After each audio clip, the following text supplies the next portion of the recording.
Hello, tank fans, and welcome back to the Totally Tanked podcast. My name is John. I am joined in the pod by Rob. Hello, I'm Rob. It is the 22nd of August, 2020. It is a Saturday. It is cold, wet, and actually snowing outside, which for Australians is a very strange thing. The world might be ending, but we have beer, and we're going to talk about the tiger and what can go wrong when you're doing that. Exactly right. And I did not choose to ride today to the podcast because it is bloody freezing out there.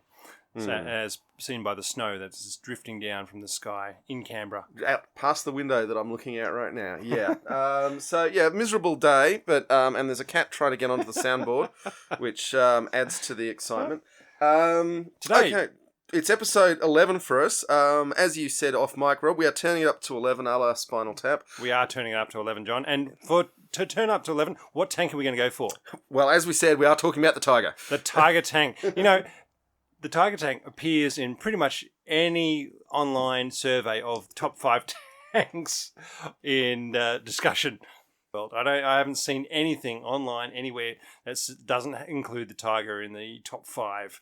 Okay, let's step it back for. Let's assume someone listening to a tank podcast doesn't know that much about the Tiger, or have strong views about it. Our friend Pete's 7-year-old knows about the Tiger. Yeah. And is going to be critiquing this podcast for us. Yes. We look forward to Peter's critique. We did invite him to join this podcast via Zoom, but he's much too busy and important a person to do that. Now, the Tiger, it was a mid-war tank, entered service in 1942. It was, at the time of its introduction, a step change in what a tank could be in terms of its size and the thickness of its armour. The accuracy and size of the gun. Well, they put an 88 onto it, yeah. Which had previously been not considered possible as a tank armament. Now, obviously, today where we were getting up to 140 millimeters, 88s seem kind of back small then beer. it was a big thing, and it was huge. It was mandated by Hitler himself. So, for those who don't know, the Tiger was a Nazi tank. Yes, it was indeed a Nazi tank. Now, it was an interesting development process in that the Henschel company and the Porsche company were both trying to make a tank. Well, they've both been told, go out and make us a breakthrough tank because the Germans, after fighting on the Eastern Front, had found that the T-34 and the KV-1s were too big, too fast, and their guns were too good. And they said, right, we need something that's bigger armour, better gun, and something that can dominate the battlefield. And so they got given the task of build us a breakthrough tank. Yeah, now it was an interesting case of bedwetting by the Germans because, as most people know, Operation Barbarossa, the Germans invaded the Soviet Union, and while they were surprised that the Russians had extremely good tanks in the KVs and T-34s, it didn't actually slow the Germans down very much. Oh, they didn't have the tanks right at the beginning, and it was only after they'd gotten halfway across to Moscow that the Russians turned around and said, oh, hang on a sec, we better roll these things out. And that's when they suddenly came out in numbers and started overwhelming the Panzer IIIs and IVs that were the main spearhead of the German advance. And once they started getting done over by the T-34s and KV-1s, that's when the Germans turned around and said, right, we need a heavy tank as a breakthrough vehicle to be able to break through the lines that the defensive lines that are built up around Moscow, Stalingrad, and Leningrad. Yep. Now we use the term breakthrough tank. Let's expand that a little bit. So it's not intended a breakthrough tank to be driving around everywhere doing general duties. The idea is that you husband their strength. You get all of your available breakthrough tanks to the point you want to break through.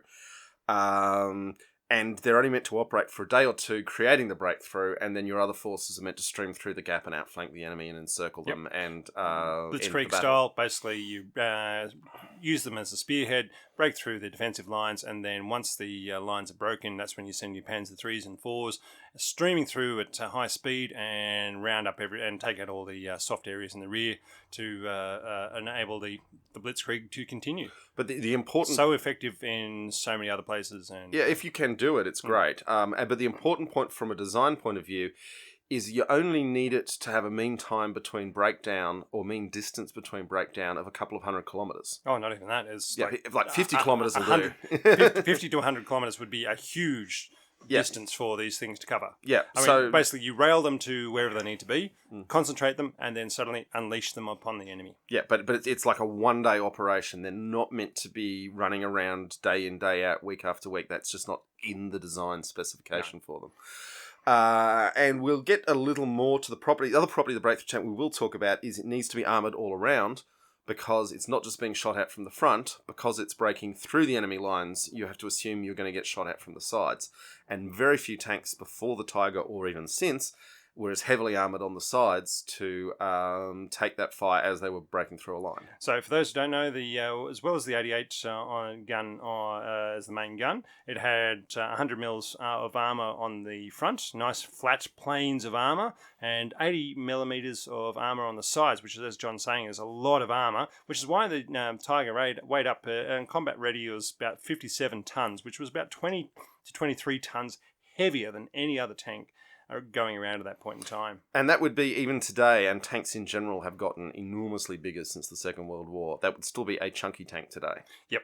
And look, it was, for what they were trying to do, in those beginning periods when they deployed it, it was really effective because all the Russian and Allied rounds were just bouncing off the side of it. The Germans learned to angle the tanks because they had flat armour, so there was no sloped armour like the T-34. That was an interesting point when we talk about sloped armour, is that normally a tank is only heavily armoured in one plane, and that's an angled plane at the front, and by angling it you sort of cover two dimensions, and also if the enemy incoming rounds are coming in horizontal, then the angling creates a greater effective thickness. Yep. Like if you, I don't know, just look at chopping a piece of, if you're sawing a piece of wood, and if you saw it straight down, it's thin. If you saw it at an angle, it's much thicker. It's much thicker, and that was that good analogy, Rob. Thank you, John. Yeah.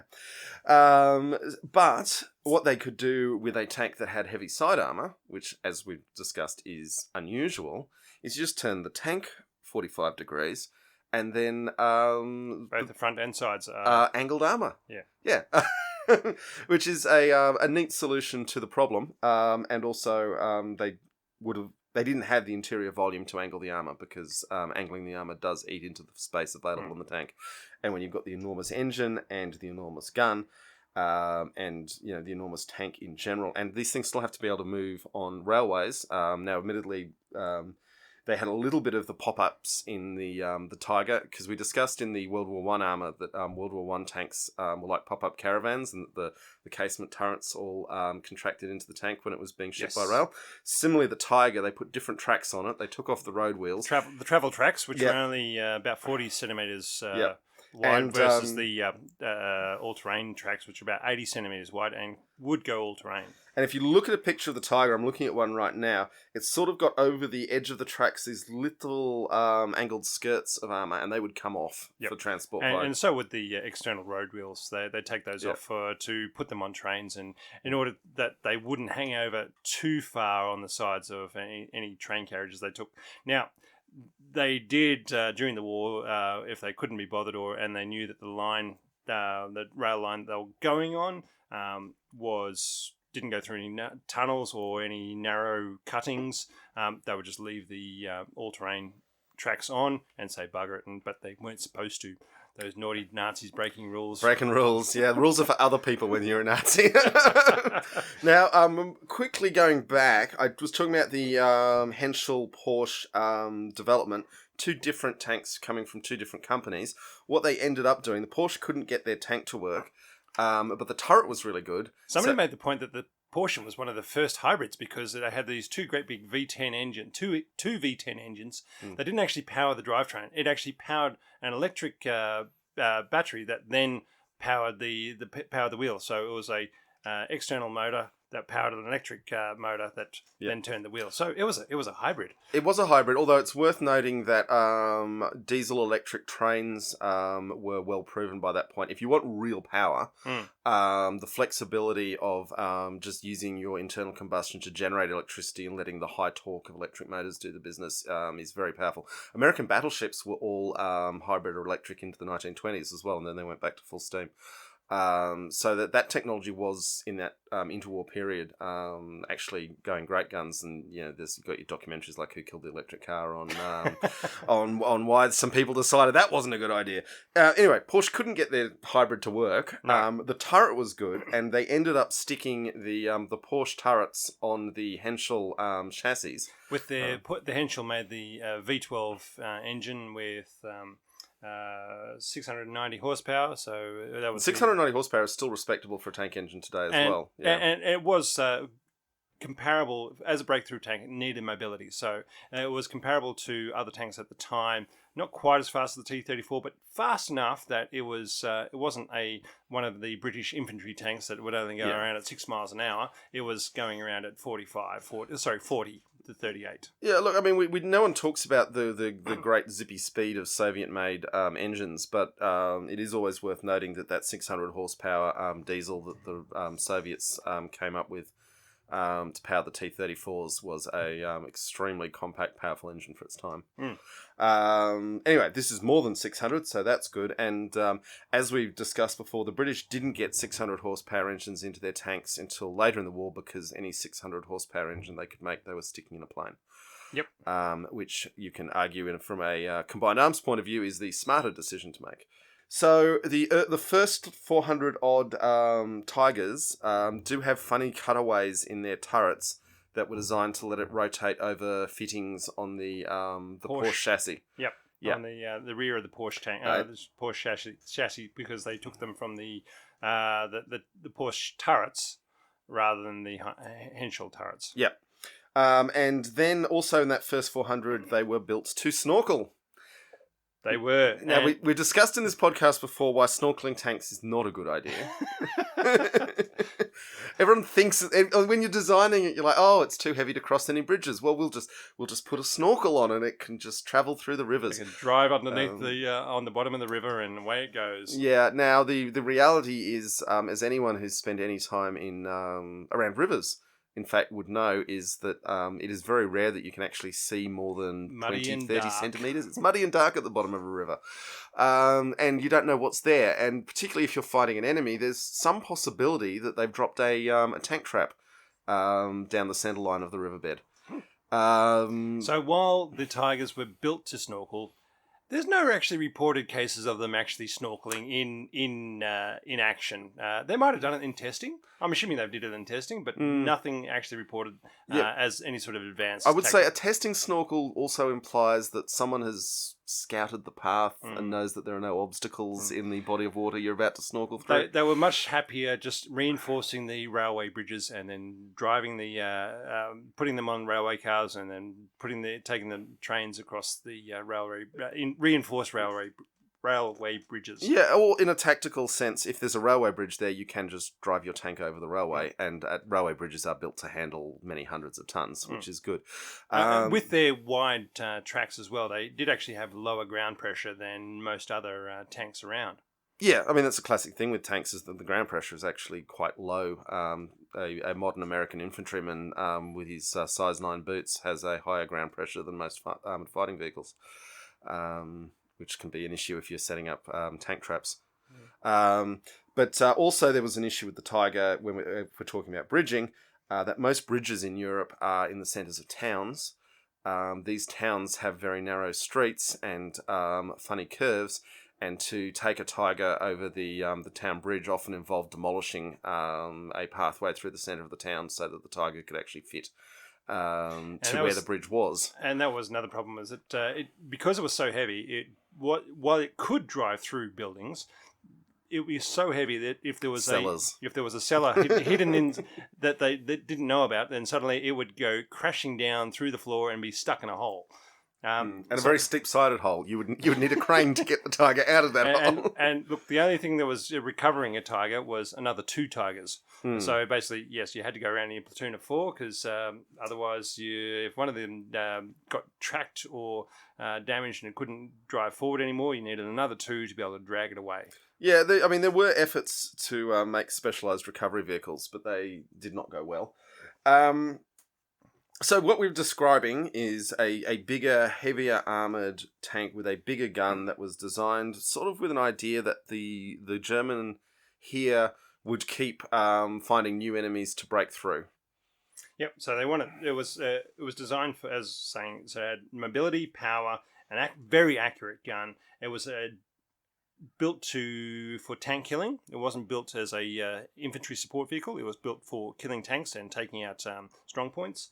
And it was to dominate the battlefield at range. So it would dominate the battlefield out to 2 to 3 kilometers with its big 88 gun. It was highly accurate. It was highly effective. It would blow straight through most armor, out one side and in one side and out the other side of a lot of tanks, with a stream of pink mist coming out the hole at the other end. Yeah, the remains of its enemies. Yeah, yeah. So and that's what it was designed for. So and when it was first deployed in September of 42, they didn't quite have the doctrine built around it at that point because they've been driving Panzer 3s and 4s, which are light, fast, and could go over all sorts of different terrain. So when they deployed them, they were running into boggy ground in Russia in early autumn, and they started sinking into the bogs and the swamps and the mud. And that was one of the first time it was used. 4 Tigers went out, and only 3 came back as one just got stuck in the mud. And the Russians took that and said, "Thank you very much. We'll see what this is all about and how we defeat it." And only after that did they develop the doctrines to be able to say, yes, fight on roads, tracks, and other hard surfaces, and which caused its own issues because the Russian infantry, which was defending against them at that point in time, could just say, well, we're just going to go cross country and come and get us through the mud, thanks very much. And it created a problem. But for the task it was supposed to be deployed in, as they developed the doctrine of the breakthrough tank, rather than just getting it out there and seeing what it would do, it suddenly became able to break through the defensive lines of the Russians and open up swathes of ground behind it. But unfortunately, it didn't last all that long in that role because battles happened and suddenly the Germans were on the defensive.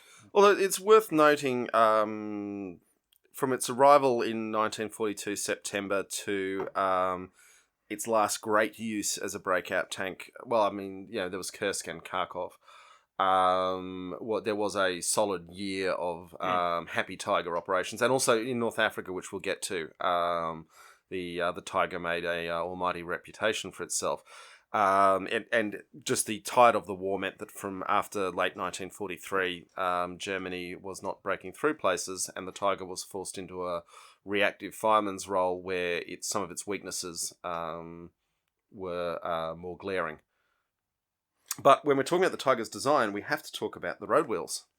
Yes, the overlapping road wheels. So, again, it was highly engineered, highly complex piece of machinery. It was the best tank in the world in the testing ground. Exactly right, with 20 mechanics and ready to go. And a crane. And all the support materials to go looking after it. Because it was so... if one of these overlapping external road wheels got damaged, if it was one of the internal ones, then you'd have to take off 9 road wheels in order to get to the damaged one, fix that one, put it back on, and there were different sizes. So it's not like, okay, so you had to make sure that you were putting number 1 back in the number 1 spot. Which meant your supply train had to have a complete set of wheels. Yep. To deal with any particular wheel breaking Yeah, down. there was no interoperability there of just saying, yep, any road wheel will do, throw it in there. No, it's a case of, right, number 1's got to go in the number 1 spot, number 2's got to go in the number 2 spot, and so on. And with 14 road wheels, I think it was, that's a lot of mucking around. Yeah, and also the problem with the interleaving road wheels is, particularly in the Russian mud, where it is mud that alternates between being extremely muddy and extremely frozen. The mud, when it binds between your interleaved road wheels, renders the tank inoperable. You can't move with frozen mud between those wheels. Which, you can say, oh, well, the crew should be cleaning the wheels before they go to bed. But when you're talking to guys who haven't slept in 6 days and are coming down off their tank chocolate, which... amphetamines and cocaine is what you're saying. Yeah, well, no, I mean, it was called tank chocolate, but yeah, it was amphetamines. And yes, it was great for the first 3 days of fighting, but the guys were... Because basically they would have to fight all day, come back, rearm, go through their maintenance checks. Wouldn't get any sleep that night. The next morning, get orders and reorganize and prepare the tank to go out again from dawn, and then be out in the battlefield again, and then be fighting all day. So there wasn't a lot of time for sleep in there because there'd be a lot of maintenance. While you can say the maintenance crew would do a lot, the crew also carries out a hell of a lot of maintenance. Yeah, but also, where is the maintenance crew? You're on a mobile battlefield. You've broken through. The maintenance crew is maybe at the last railhead, 100 miles behind. And catching up quickly, hopefully. Well, maybe, or maybe getting ambushed by the enemy. It's certainly, the wheels gave for an extremely even ride in, say, test conditions. The fundamental fact is that very few World War II tanks were capable of firing while moving, and the Tiger was no more capable than anyone else. The ride, I guess, adds a bit to crew comfort, but was a hell of a lot of extra engineering, extra maintenance load, much more opportunity to break down for that smooth ride. Yeah. Now, speaking of which, we got with the V12 engine, you got 690 horsepower. It would do about 195 k's on road or 110 cross country, 40 to 45 kilometers top speeds on road, or 20 to 25 kilometer per hour cross country. Again, it had the mobility, but that really came at a cost. If you look at the kill-death ratio of the Tigers, when you look at combat, the combat kill-death ratio, it was up there around 11. So for every Tiger, it would go out and would kill 11 enemy tanks. But when you take into non-combat kills, so that's getting bogged, breaking down, being abandoned by crew because of whatever reason, because they've been tracked and they couldn't get away, that ratio suddenly became 5 to 1. So they would go out and they would kill, as the king of the battlefield, they'd go out and kill 5 enemy tanks to 1 Tiger. The problem was there were 20 T-34s and 20 M4 Shermans against each Tiger, if not more. So that wasn't high enough with their ratios. And the Shermans and the T-34s were simple, interoperable, and had good logistic support, so that really... And easier maintenance. And they just kept on going and going and going. That was the point. It was that they all worked the same. So... Yeah. There were also issues with the Tigers' mechanics in that they were just pushing the limits of what modern metallurgy could do in things like the gearboxes. And being at those limits means that, transmissions break down. And I think this was one of those tanks where they had to remove the turret to change the transmission. Couldn't tell you. No, yeah. I didn't see that bit, but yes, there was a lot of mounting. There were a lot of mounting blocks and hooks and so forth on the Tiger, where basically if you need to raise it up to be able to do anything. Yeah, and this comes down to, again, the point that, if you're in Prussia, then there's a maintenance shop with a 40-ton lifting crane around every corner. But once you get into the Ukrainian Badlands, you're waiting a long time to see that kind of workshop. Even in Australia, there's very limited number of facilities that could do that kind of work even today. Yes. Yeah. Caterpillar tractor places is probably where you're looking at. Yeah. Heavy diesel engine lifts. Yeah. Yeah. Now that's. I think we've described what the Tiger is. I want to just quickly talk about the muzzle brake, which is one of the distinctive things. And that's, for those who don't know what a muzzle brake is, it's when you get the sort of sideways bulbous thing at the end of the barrel. Some couple holes in it. Couple holes in it. Some tanks have them, some don't. The reasons why are numerous and various, but the Tiger was so reliant on its muzzle brake to reduce recoil. Because nobody has ever shoved an 88 inside a turret before, and so they said, this is going to kill everybody inside the turret unless we decrease the amount of pressure throwing the breech back. I don't think they cared so much about killing the people in the turret as they did it was going to break the turret. Yeah. And they were much more concerned about that. And for those who think, they wouldn't be so heartless, we are talking about Nazi Germany here. They were entirely capable of being that heartless, less so about their best crews, I suppose. But the point is, they had to reduce the recoil of this huge cannon in the tank. They did it by putting a muzzle brake which directed the exhaust gases of the shell exploding back towards the tank and cut enough recoil off that the tank wouldn't break itself when it fired. The other bonus of a muzzle brake is that it means your flash gases don't jet out from the barrel, because on the battlefield, when you're trying to figure out who just shot at us, a tank without a muzzle brake, it's much easier to see the enormous jet of fire coming out. The line of fire leaving the barrel. Yeah. But this one goes out sideways, up and down, and forms a nice big cross because it had a double muzzle brake, I think. Yeah. So the point is, a muzzle brake does actually have some value in making it harder to spot your fire. But in the case of the Tiger, it was in their operating instructions that if the muzzle brake was damaged, they were not to fire the gun. It was just too much for the tank. The other point with the muzzle brake is you can easily kill supporting infantry with the wash from the muzzle brake, whereas in general, when you don't have one, you've already fired the shell and the fire's following it, so you're trying to kill whatever's in that direction, whereas a muzzle brake's very dangerous to folks around you. Yep, no, the backblast danger area, the danger areas. Ooh. Crew. One thing we haven't talked about is the crew. So how many did they have? We had 5 members of the crew, which is one too many. Somebody had to make the tea. Coffee? No, get the amphetamines? Get the amphetamines. So you had the driver, the radio operator, the loader, the gunner, and the commander. And they each had... And while the interior of the tank... the Germans actually saw that as the interior of the Tiger as spacious and luxurious. When Allied tank people looked inside and had to go at driving some of the captured Tigers, they said, it's Spartan and small. Yeah, look, it's an interesting one because I have been next to a Tiger. I have not been inside a Tiger. And I've never taken a tank to war. I have been in a tank when it's been driven. I am not an expert in these things. I have heard from people who are experts that there are actually significant flaws in the layout and ergonomics of the Tiger, which can be explained by its rush development process. Prototypes had to be out and ready by Hitler's 53rd birthday on the 20th of April. Or 42, which brings 420 into a whole new nefarious meaning. Oh God! Now we're getting conspiracies. We're getting into the numerology again. Let's try and avoid that for now. 5. It's interesting having the radio operator as a separate position, which does mean the commander can really focus on commanding the tank, which is generally considered to be an underrated but extremely important thing. Like the French tried to have the commander shoot the gun and do the radio, and they wonder why they lost. Yeah. They're like, oh, but our turret is so tiny. It's doctrinally perfect. No, the German commander had his own nice large turret, turret ring, and very high. Not a cupola though.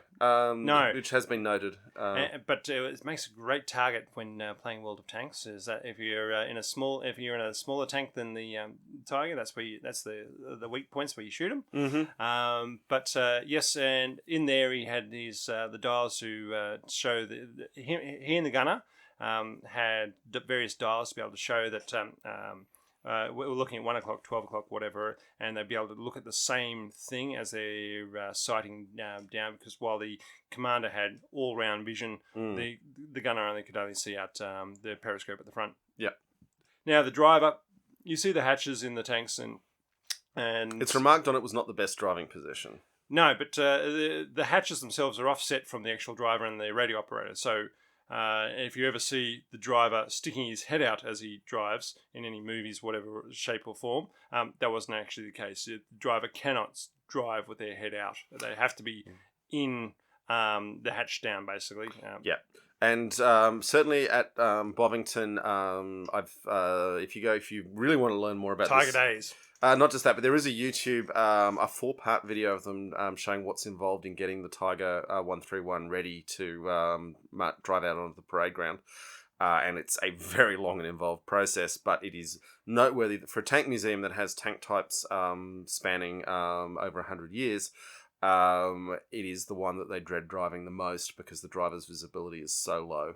Yeah, so the driver can't see where the tank tracks are going, and it has to rely upon the other crew members to tell him, yes, there's a log there, or there's a brick wall there, or whatever else. They cannot see where the tracks are going, so there's no visibility down to the ground. Now, in theory, the tank commander's got his head out and it's like, oh, we don't want to go there. But you're talking about Bovington and Tiger 131 there, and we're going to say that even though, yes, it's probably the worst one to drive, it gets the most people. Everybody, that's the one that everybody wants to see. Now we'll come back Well, to... it's because it's the only driving tiger in the world, Yeah, and it's the tiger.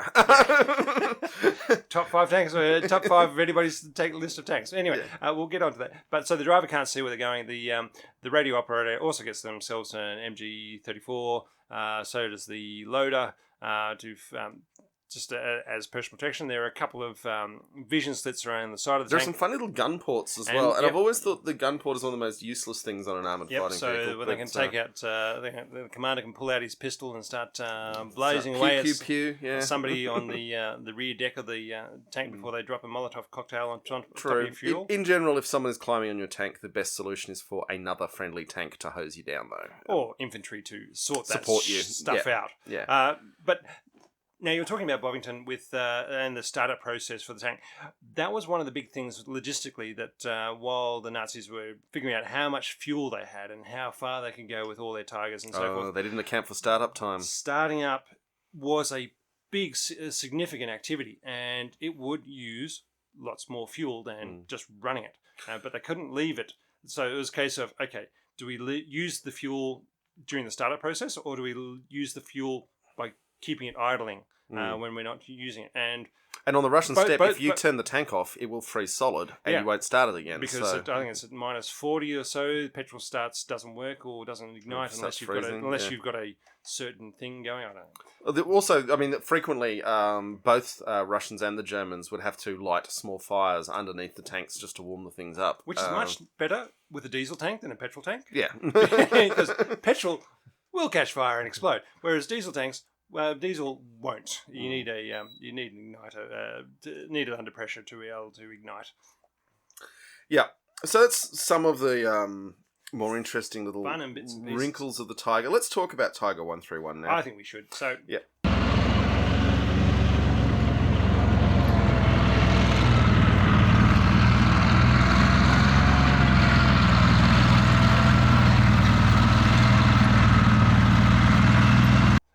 So it was captured in Tunisia in 1942. It was hit by a British 6-pounder fired from a Churchill. Now, it's worth noting they were surrounded by, I think, 6 Churchills at the time that were pinging 6-pounder shells impotently. And 57mm anti-tank guns banging off the side of this thing. And it's just sitting at the top of a hill going, ha, ha, ha, ha, you cannot hurt me, you puny mortals. Superior German engineering. Boom, boom, boom. Yeah. And it was doing a lot of damage. And then, luckily, this 6-pounder round bounced off the underside of the barrel and jammed into the turret ring and basically stuck there. And as the turret got stuck, damaged the crew commander, got hit by some shrapnel in the inside of the tank, and they said, well, bugger this for a game of horses, and they scarpered. Now, without blowing the tank up, which was a big deal. Because most, by that stage, doctrine had been developed to say, disabled your tank when leaving. Now, the unit records suggest that the commanders of the heavy tank battalion were extremely unimpressed that the crew had bailed out of the tank in the condition it was. It was the platoon commander's tank as well. Yeah. So they were not happy that they'd bailed out. They were extremely unhappy they hadn't blown it up. Then they felt that they had panicked and that they should have driven the tank away from the site rather than bailing out. But the effect was that the Allies, for the first time, had a intact, more or less functional, once they pulled the bits of Churchill shell out of the turret ring, Tiger tank. Now, to give a sense of the huge impact this had, the King of England and Winston Churchill flew to Tunisia to see the thing. Yeah, and that was World War II. Yeah, that's what I was thinking. This is amazing that the King and the Prime Minister flew there. And it's not a case of easy flights these days. It was not a simple thing. No, this was a big moment. They went to Tunisia to see this thing and say, wow, this is significant. I have seen a report, and I've only seen it in the UK Daily Mail, and I've never been able to find another source for it, and I have looked. So this story might be not true. Because the Daily Mail is so... But there is a story out there that Winston Churchill actually got stuck in the hatches trying to get inside the Tiger 131 and had to be had to be removed with a crane. I'm sure it was just his boiler suit that snagged on something. And Tiger 131, having been captured, it should be noted, is still at the Bovington Tank Museum. It was then shipped back to England with from lots of Tunisia trials. and was paraded around England to show this is what we've done, and then given over to the Armoured Corps. Armoured Corps to cut up, have a look at, and see what made it tick. Yeah, but it survives. It is still the only running tank, Tiger tank in the world. So it was given to Bovington in 1951, and they took 40 years before they just said, "Oh, you know what we should do? We should get this running." And so in 1993, they said, "Put it together," and away they went. It's worth noting Bovington as a tank museum hasn't existed for that long. I think it was the 90s. It started. David Wiley, who was the founding director, is still there. So yeah, as an institution, it's relatively young, but it was the Armoured Corps proving ground and warehouse of equipment going back much further.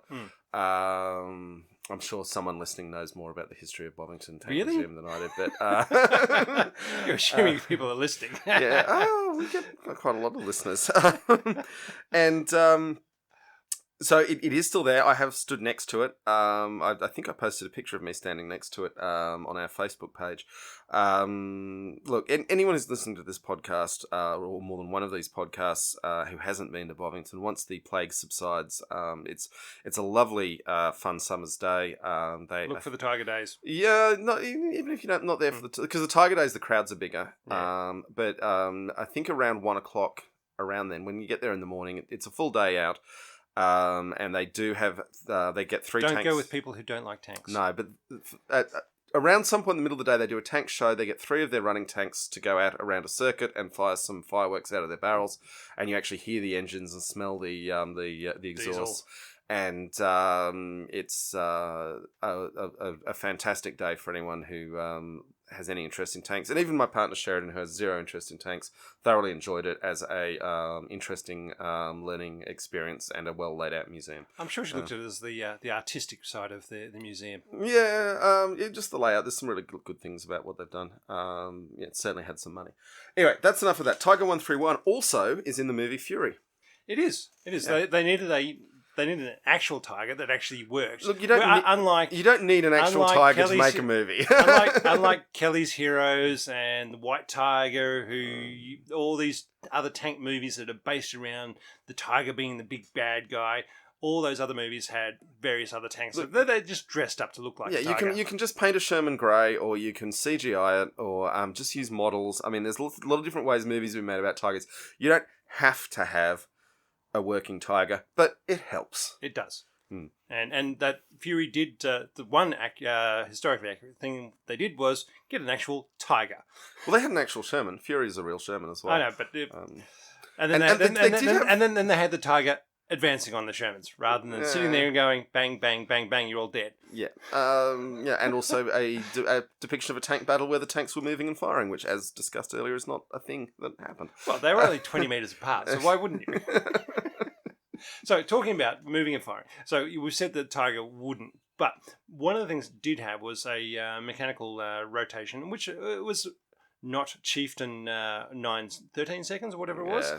It was 60 seconds for the mechanical rotation of the turret. Which, if you already know where the enemy's going to be, is not that bad, because you shouldn't be having to spin your turret around to shoot at things. You should already be pointing at where the things you're going to shoot at are. Cool. Shall we talk about operations of the Tiger? Yes. So, obviously, the Tiger made a huge impression in North Africa. It made a huge impression on the Russians. There is an issue with reporting on Tigers, and this goes to why I distrust unit diaries. Controversial opinion. That pretty much every Tiger encountered by the Allies... Western? Are we talking East, Western or Eastern? It doesn't matter where. Everyone thought every tank they fought was a Tiger. Everyone thought every anti-tank gun they encountered was an 88. And particularly once the Panzer IV got its long 75 gun, it looked like a Tiger. It was much smaller, but if you're looking through binoculars or at a distance... The silhouette and the blockiness of it, rather than the slopes of the Panther. Yeah. Now, it should be noted that the Panzer IV had lots and lots of little tiny road wheels, whereas the Tiger had lots of big interleave road wheels. And if you were a tank, That's only if you're looking at it from the side. if you're a tank identifier, that would be something that should give the game away for you. But fundamentally, the reports on the Western Front of fights against Tigers and Tigers destroyed is massively out of reckoning with the number of Tigers that were actually on the Western Front, which was handfuls at a given time. So, everyone thought their uncle got shotted by a Tiger, but they didn't. So, for those who, it was 1,347 Tigers built all up, and yes, one of the issues for the that's 1,300. Didn't even make the 10,000 mark, so not huge numbers of them. No, because they were hard to make. They were expensive to make. But with the rail lines between East and West Germany and Ukraine, basically they could ship them from one side of the battle to the other, depending on the what was happening at the time. And that's what Germany did because they made the trains run on time. Yeah, they did, but it's worth noting that by the late war, trying to move your tanks via rail was a very dangerous proposition because railway lines are easy to find for bombers. Yeah, and Sherman in the U.S. Civil War showed railway lines are a very fragile infrastructure, even when all you've got is horses and dudes. Yep. Pull up one 6 foot bit of track, and suddenly that thing's not going anywhere. The train just sits there and looks at it like a Dalek at the bottom of a staircase. Yeah. But also, you can do things like the sleepers are flammable, so you pile up the sleepers, and then you put the tracks on top of those, and you light a bonfire, and the sleepers melt, and you don't have a railway line there at all. It's going to be months before the equipment can be brought to there to fix that sort of damage. So relying on railway lines for war, that was one of the things no one talks about too much, but that was something the aircraft really changed. Because before the aircraft existed, railways were the kings of war in terms of moving men and material around. Logistically, they are. I mean, for up until that time, and when you didn't have nice big autobahns running in the directions you wanted them to, and without a huge truck fleet to be able to do it, and lots of petrol to do it. Whereas throw a steam train on a rail, and it'll take a lot of stuff in a long way.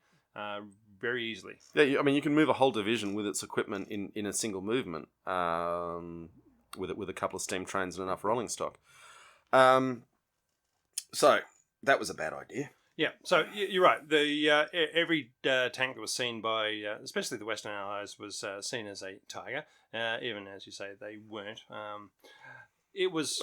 It fought. Sometimes it was, but sometimes it was. Almost never. It made a big impression in a lot of places. Now.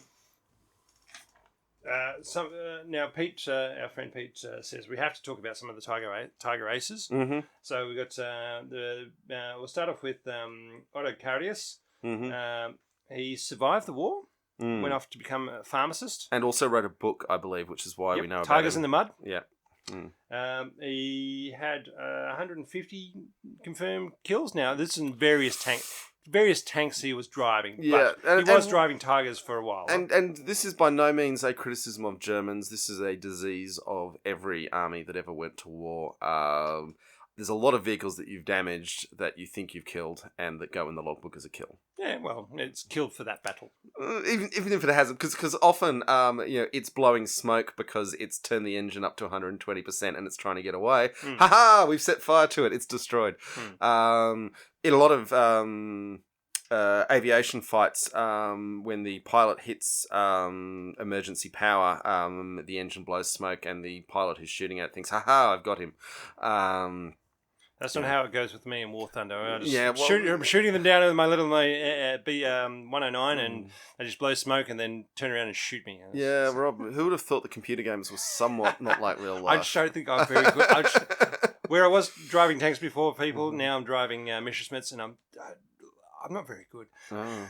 Well, I need to get you on World of Warships. Anyway, moving on. All right, so that was Otto Kardius. We've got Kurt, don't we? Kurt Niespel, however you want to say it. Niespel, isn't it? Niespel. Okay, yep. Kniespel. Yep. I'm sure there's a listener who wants to correct us on that. I'm sure they will. So 168 tanks. Now, he was the bad boy of Tiger Aces. He had long hair, He was from the ranks. He had a goatee, and once you've got your Knight's Cross, you can pretty much do whatever you want, can't you? It took a while for him to be recognised for him because he was such a bad boy. So 168 tank kills, again driving various tanks from. A point of interest that I will raise now, because we've drunk quite a lot of a very strong beer. The Knight's Cross, West Germany, had a problem after World War II that people still had a lot of respect for people who'd won the Knight's Cross, and they all had swastikas on them. And the swastika, of course, was outlawed in Germany after World War II. Yeah. The solution was they reminted all of the Knight's Crosses. Did they belt them down to do it? Or no. They just minted new versions with the swastika removed because it was only a tiny element because the decoration predates the Nazis. And they issued they did a replacement deal with every winner of the Knight's Cross, so they could still have their neck decoration for special occasions and commemorative ceremonies. And they took back the ones with the swastikas and destroyed them, and then they destroyed the moulds of the Knight's Cross, so they can never make them again. There you go. Yeah. Anywho, we are talking about winners of a few Knight's Crosses here. This is not totally irrelevant. No. All right. And then we come. Otto Kardius' Knight's Cross would have been part of this process. His would have been, if I'm sure he would have turned it up. And then we go to Michael Whitman, who the 14 kills in 15 minutes in the Bocage on the Western Front. This was Whitman's Wild Ride, where he obliterated Cromwell's, which were not a bad tank. No. They did have the 600 horsepower engine in them. Fast, but still small gun, but it was quick firing, and usually they would just try and get around the sides. And yes. And in the middle of Whitman's Wild Ride, and this is part of the reasons why the British tanks have boiling vessels to this day, the only Sherman Firefly in the vicinity crossed Whitman's T and leveled its gun, and the tank commander said, "Fire!"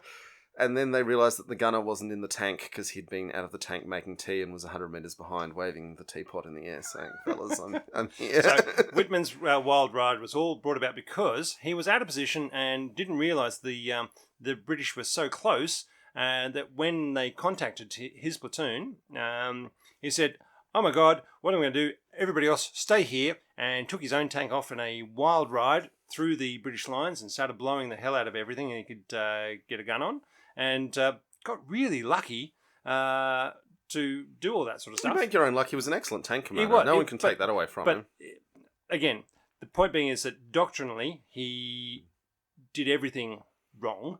But also, while he was on his wild ride, the British achieved their objectives for the day. Yeah.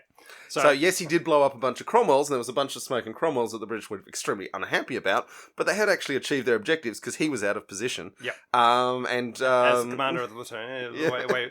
But the Nazi propaganda jumped on board this and said, "Yep, this guy killed 14 tanks in 15 minutes and survived," and away he went. Now, he didn't survive long. No. Because he died, I think, next month or very soon after. 44 he died, so. Yeah, and was a victim of the infamous Joe Eakins, who was a British Sherman tank gunner, who only fired 5 rounds in anger, destroyed, I think, 3 Tigers and 1 Panzer IV, and was then told he was never allowed to fire a tank gun again because the British didn't do tank aces. So they moved into radio man training to make sure that he wouldn't cause trouble by blowing up any more tanks. Well, it was, and Whitman was one of Joe Eakins' victims. Yeah, there was another case of the British and Canadians had advanced. They'd achieved their objectives and then stopped because they'd achieved their objectives. The German commanders... They should have expected a counterattack. By this point, the German counterattack is, They did expect the counterattack, but the thing is, they'd achieved their objectives, they'd stopped there. And the Germans were waiting, I think, are they coming? Are they still coming? They didn't still coming. So the German commander said, right, counterattack time. Sent Whitman and his troops, his Tigers, across a bare open battlefield, and the British Canadians said, right, we'll have you lot as you come streaming across, because they had the firepower, they had the position. But more importantly, they had the Sherman Firefly with the 17-pounder gun that could actually penetrate a Tiger. Which they had built for that. Killing Tigers was why they put that stupid gun in that tank that was too small for it. Yes, the blinding tank. Yes. Yeah. so Whitman met his demise at the hands of Joe Eakins. There you go. Yeah. Okay, I think we got to talk about Kursk. Well, we talk. How? Oh, you want to talk about the beer? I think we need to talk about beers. Yeah. So today, my God. So today's beer. We're talking about a German tank. So what are we drinking? We're drinking Quiet Deeds Doppelbock. So I went into the Page Bottler today and asked them. This is a store that sells beer here in Canberra for our mostly American audience. It's a very famous store. Very small, but very famous. Should you come to Canberra to see the Australian War Memorial, which has many tanks on display, a visit to the Page Bottler would make your visit complete. But not the Page Tavern. Do not go into the Page Tavern. No, just go to the bottler. Anyway, so I went in there. I said, I need a German beer or a German style beer. And the first reaction was, well, as a craft beer store, we don't actually sell a lot of German beers because German beers only have 4 ingredients. See, this is very outdated information from the Page Bottler, and Tim, who I'm pretty sure you were talking to, should know better because the German craft beer scene has been exploding in the last decade, and they've thrown the Rheingebrot, whatever those laws are, out the window. But the thing is, they don't sell a lot, and so they can't, and they don't last on the shelves, so they don't hold a lot of stock. And I would also say craft beer made with adjuncts outside of barley, hops, yeast, and water is still garbage, and don't drink it. Most good craft beer could totally conform to those German laws. Anyway, so there I am. No shit. Thought I was about to not be able to buy a beer in a beer store. And one of the somebody else looking for his own craft beers took pity on you. Spruiked up and said, "What you need is a Doppelbock." And on a cold, wintry, snowy day like today, this is the beer you need. And I was taken in the back room and shown two different cold room. Taken in the cold room and shown 2 different beers. So normally when a story begins with "I was taken in the back room," it doesn't go to how you bought a couple of Doppelbocks. Anyway, there were two Doppelbocks or one of something else, and I said, I need 2 beers, and so the Doppelbock is what we got, and away we go. Now, John, tell us about the Quiet Deeds Doppelbock. Well, I would say Quiet Deeds is one of my favourite Australian small breweries. I have met the owner, and normally most people who own a brewery are psychopaths. Not all. Obviously, the ones I know well. I'm not talking about you. I'm talking about the other ones. But Quiet Deeds actually employs really nice people. And I don't often say that about breweries. And they're based in Melbourne. When I knew them, they were Gypsy Brewing, which is a terribly racist term, which means they were using other people's breweries to make their beer and then putting in their cans. But they do have their own facility now in Glen Iris, it says on the can. Proudly established 2012, independent. This is a 9.5%, 440 milliliter tall boy of Doppelbock. Now, normally for our international audience, I would say craft beer is not something you want to drink Australian craft beer because heavily hopped beers do not ship well. You want to drink something close to where you live. Doppelbock will ship just fine. So ask your brew store for, not your brew store, your bottle shop, wherever you buy your liquor store, for Quiet Deeds Doppelbock. See if they can get it in, because this is an absolute gem. Very similar to a Scotch ale. It's brown, but not super dark. It's a little sweet. It's like drinking fizzy port, I said. And then Rob was like, "Oh, that's why I like it." Cause I like my port. You like port and you like fizzy drinks. I like sweet things. Yeah. My muskets. I like my muskets, really. It's sweetness is normally considered a fault in beer, and this has some sweetness. It does. But for a 9.5% beer, I think it balances the booziness, certainly at a flavour level. And I think for a beer to just... Doesn't get a lot of head, though. Yeah, we might have poured it badly. It's an absolute delight.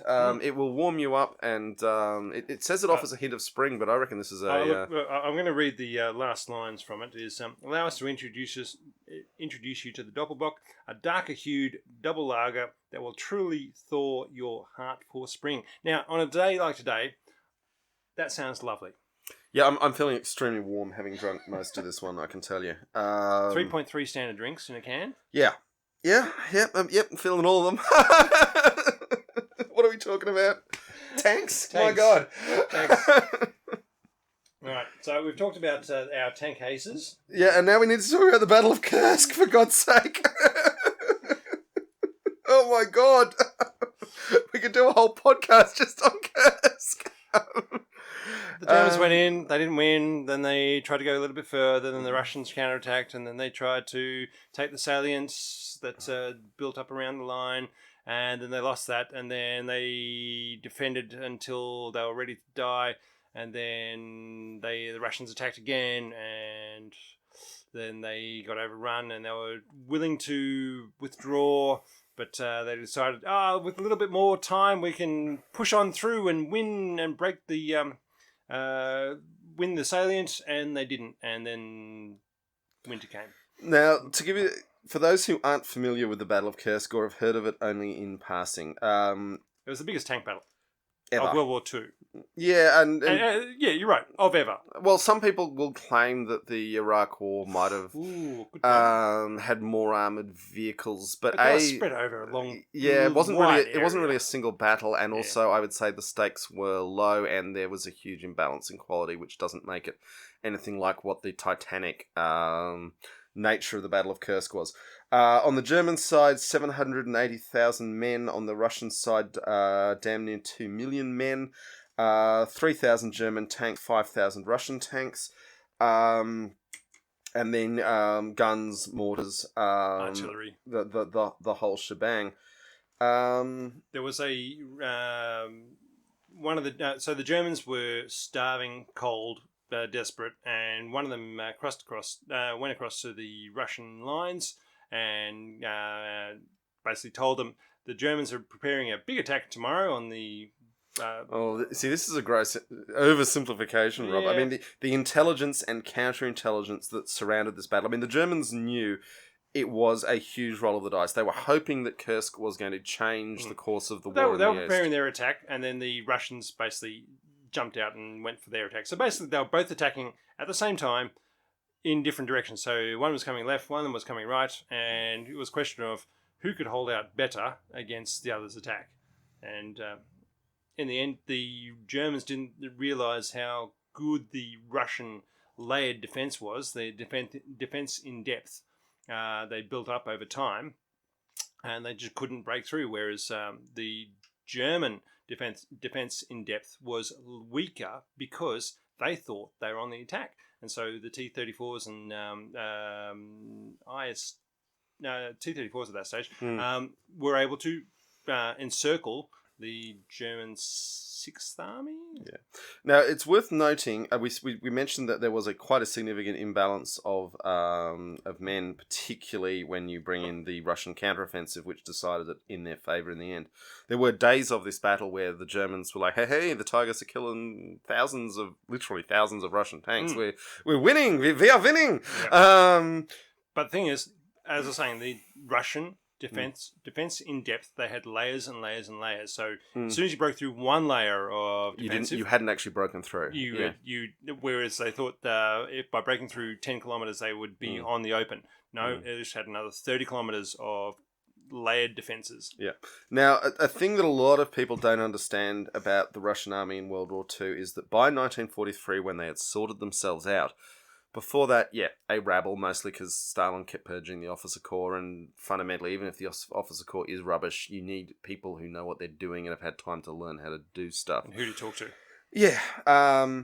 The Russians deployed two, what they called fronts. Now, most people who study army stuff are aware of divisions and armies and army groups, and that's as high as it ever goes. The Russians have more. The Russians had a thing bigger, which was called a front. They turned it up to 11? Yeah, just like us in this podcast. So it was the Central and the Voronezh front. There was also the Ukrainian front. And it was kind of neat that these things would be named on where they first gathered a large concentration of forces. So the Ukrainian front didn't stay in Ukraine. The Ukrainian front kept advancing to Berlin. The point with fronts was that it was just a huge group over a couple of 100 kilometres of maybe 1 million soldiers. Probably more. In this case, two fronts constituted about 2 million men. So, it could be significantly more. And we're talking about the Russians, and when the Russians have their act together, we are talking colossal quantities of artillery. artillery parks that would stretch as far as the eye could see, and the logistics and the planning. The Germans ran out their staff work at the army group level. They just couldn't actually coordinate. They didn't have the structures in place to coordinate bigger groups than that in terms of who's going to get the spam and the beer and the amphetamines to the lads at the front. So again, we're going back to the idea of quantity is its own quality. Yeah, but also the planning that's involved, and just having someone whose job it is to Spreadsheets. Well, before spreadsheets, we're talking chalkboards, 20 metres high with people on wheeled ladders being run around, changing the numbers in them, But it requires staff work, and that's boring and unsexy. And, we're a podcast about tanks because we like to stick to the simple thing of, there's a tank, it's cool. But at this point in the war, the Germans are actually being beaten by superior Russian organisation, and that's something that is little appreciated. Because the Germans just weren't set up to coordinate armies in this scale, and the Russians had actually done the maths, and they were doing maths on things like how many calories can our farmers grow, and how many calories does a soldier need, and a soldier recovering from an injury need, and in training, and what's yep. I mean, Russian training was not good, but they were thinking about how to give enough training to achieve the effects they desired, and the Germans, right to the end, never quite organise themselves on a scale to handle these million-men organisations. Yes, mostly men. Anyway, so Battle of Kirsk, this huge collision, and the Tigers go in vast numbers and break down in enormous numbers. There was different doctrines in Kursk and the Western Front. So where the Allies in the West had learned after D-Day to say, yes, we've encountered the Tiger. You know what? Doesn't really work. Sending Shermans against Tigers. So what they did was said, right, we'll pull back. We'll pull the infantry back. We'll pull everybody back from as soon as they encounter them. And we'll say artillery and or air superiority, come in and blow the hell out of this thing, because they knew because they were tracking where these things were, because they were in so few numbers, but they were such a big battlefield multiplier that they said, right, we need to take them out. Now, the Eastern Front, where Kursk was, they could not and didn't have the luxury of that sort of being able to pull back and just saying there is a Tiger here. There was multiple Tigers because they were deployed. I think it was like 800 Tigers were deployed. They were deployed in battalions of 45. So heavy panzer battalions. And that was part of the doctrine of the Germans, was they would put them all together and say, this is a force, and we will use this force as a huge battering ram, and you could not stop this. Whereas a lot of the early war, a lot of tanks were deployed in small packets just to support the infantry. By this stage, that was one of the big things with the heavy panzer battalions, was they were concentrated, lots of Tigers in one group, and they would just smash through stuff. Now, on the Eastern Front, the tactics for overwhelming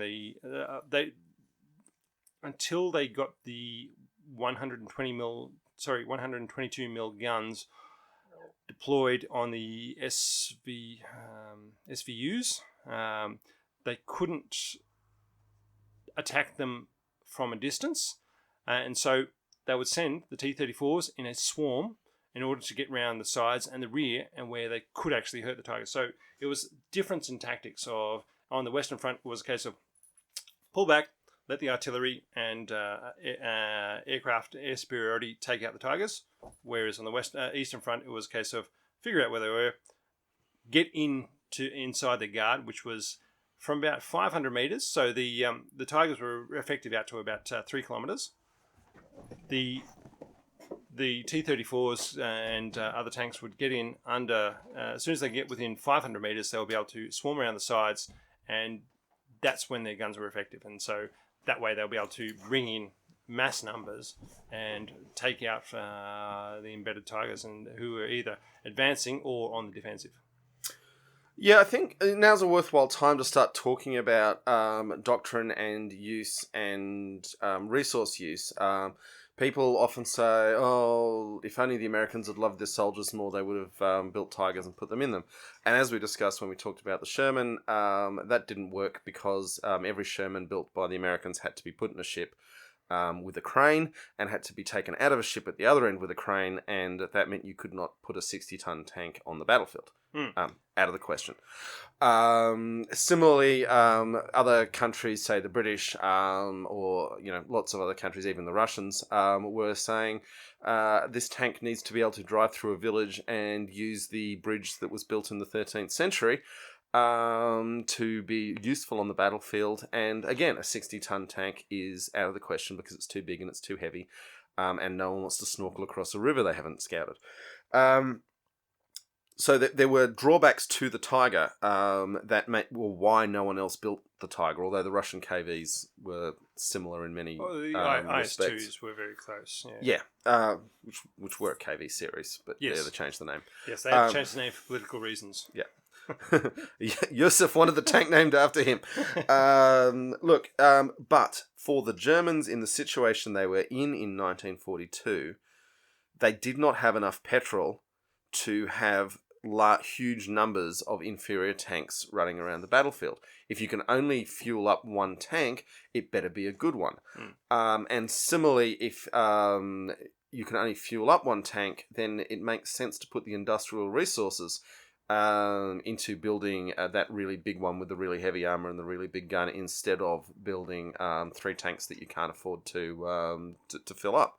And the final point with the Tiger is that the elite crews were put into it, and frankly, the successors of the Tiger, they could have put those crews into Panzer IIIs, and they would have done very well on the battlefield because they were experienced men who knew exactly what they were doing. But they wouldn't have survived in the they wouldn't have survived, which is why it made sense to put them in the heavier armoured vehicle. But my point is that the part of the cachet of the Tiger owes something to the quality of the elite crews that were put into them.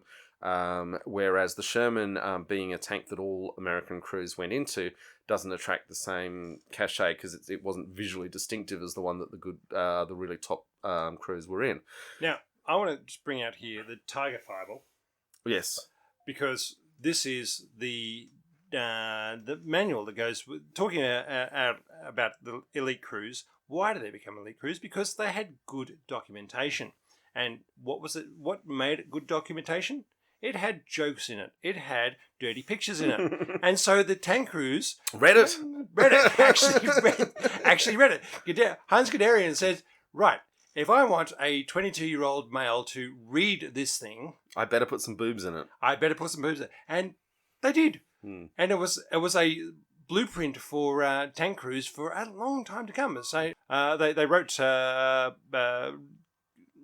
documentation to say this is how you operate and deal with your and maintain your tank in order to do this and to get 22-year-old males to read it, because tank maintenance manuals can be very, very boring. And tank crews the world over, even very good ones, can skip things if they think they can get away with it, and they don't have to. Because there are, as we're talking about with the Bovington starter procedures, that can take a lot of time.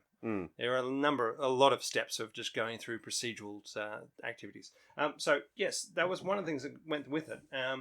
But by that stage, by going on when the war changed for the Germans and they were no longer on the offensive and they needed to be on the defensive, there was a big activity of saying, well, for every Tiger 1 built, you could have built 21 artillery or anti-tank pieces, which were much better in the defensive tank role. In a defensive role rather than the breakthrough role. Yeah, which is what they really needed to, rather than the whereas the Tiger 1 did not have the capabilities to be able to say, yep, I'm going to drive from, there's a breakthrough happening on the western or eastern front at this location. I'm going to jump in my Tiger 1 and drive 50 kilometers in order to engage that breakthrough. Yeah, this is where the failings is too strong a word. This is where the weaknesses of the Tiger that were acceptable in the design stage because it was never envisaged to be used in this way,